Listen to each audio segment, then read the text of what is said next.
What's up everyone, welcome to this video. In this video I will show you how to make a phone call in Galaxy S25 Ultra.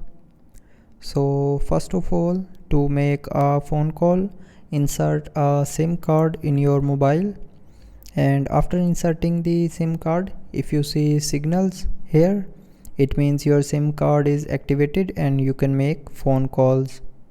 So now after inserting the SIM card, open the phone app. So this is the phone app.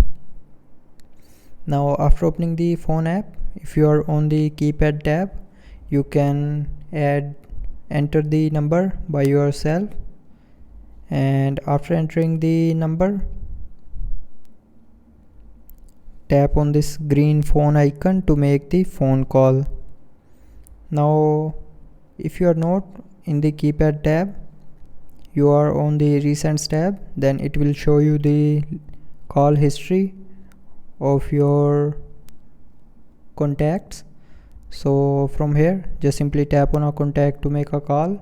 And if you are on the contacts tab, now from here, just simply tap on a contact and then click on this call icon.